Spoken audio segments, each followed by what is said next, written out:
Sveiki, mani sauc Viktors, un mēs turpinām mācīties webdizainu, veidojot weblapu. Šis video ir turpinājums pirmā video, kur mēs pārlikām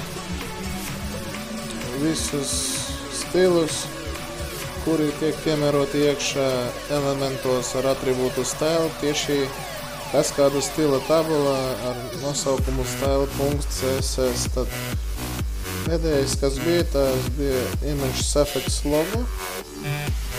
Ja mēs skatāmies te, tad arī bija tas stils. Tā kā turpinām no header beigām uzreiz vairāk uz to pusi, kur ir saturs. Un tā,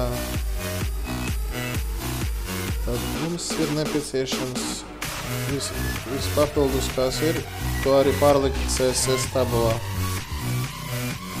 Pagaidām es neteicu kad, bet kopiju, tad jūs sapratīsiet, kāpēc tas ir domāts.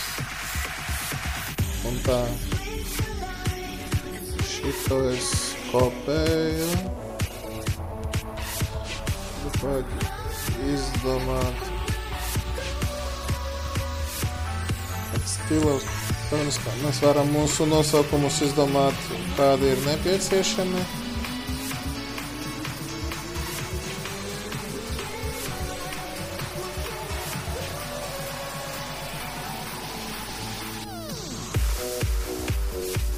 Tā. Un tālāk mums ir rindkopa, jaunumi. Te arī ir stils piemērots. Tad to arī mēs kopējam. Ierakstīsim vienkārši P jaunumi.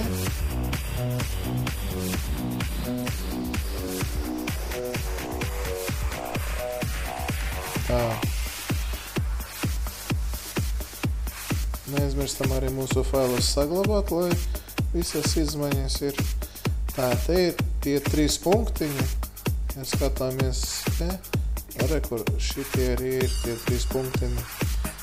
Pēc tam, kad mums būs visveiksmīgi CSS fails un piemērots, tad mēs arī pievienosim te saturu un jau strādāsim tālāk. Tā, mācīsimies tālāk. Tā, te ir mums footer start. Tad style ir. Atkal mēs to kopējam. Stila tabulu. Un var pierakstīt, piemēram, TD, border, top, blue. Wake me with all your colors. Tā. And help me to see the light. Call me with all your senses. Saglabām, tā skatāmies tālāk. Tālāk mums nāk div. Wake me with all your colors. Ar visu vienu Help me to fall for you. te pierakstiem. I feel wrong. Un mēs arī nokopēsim. Fill me with love. Un varam pierakstīt, I feel wrong. I feel right. I feel wrong. piemēram, I feel wrong. punkts, suffix, logo, footer. I feel wrong. Fill me with love.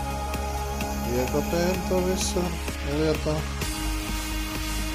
Protams, vispār iespējams ieteicams veidot stila tabulu, lai tomēr būtu kārtība un lai arī viss būtu pārskatāma. Viens ir variants, kad jums ir visi parametri vienā rindā, un otrais variants, kad ja ir vairāki parametri, tad tos pierakstīt tā, lai tie būtu acīmredzami. Un, piemēram, te arī tagad jau tā nedara, der šitādi. Un šitādi. Parasti, ja jūs kaut kādu šablonu skatīsieties, tur arī tā organizēts, ka ir nosaukums. Pēc tam atveras iekaviņa. Te ir tie parametri, un pēc tam iekava aizveras. Nu, ar to arī aizvert iekavu te, lai ekonomēt. Suffix logo footer ir. nākošais.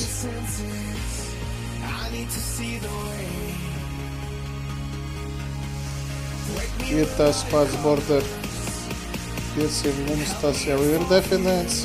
Tas ir TD border top blue. Un mums palika, skatāmies mūsu failu, Safex, paletes, Safex plus Safex. Tad te ir, mums ir stils padding left. Un tas ir div konteineris. Tad ierakstīsim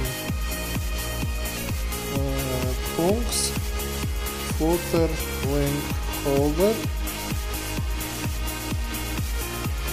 Tos nosaukumus jūs varat izdomāt arī paši.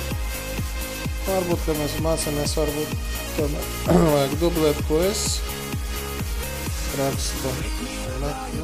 Tas ir jūsu ziņā.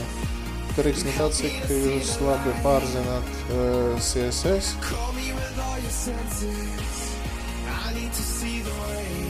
Un te būs mums copyrights.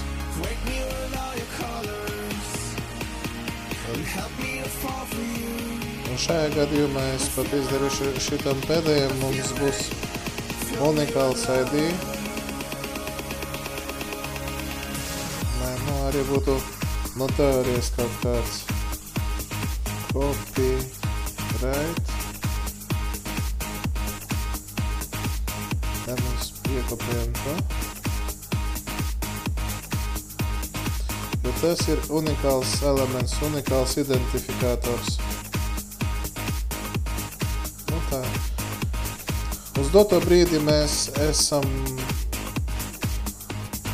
to migrēšanu no HTML visiem parametriem uz CSS, mēs esam visus stila faila visu pierakstījuši.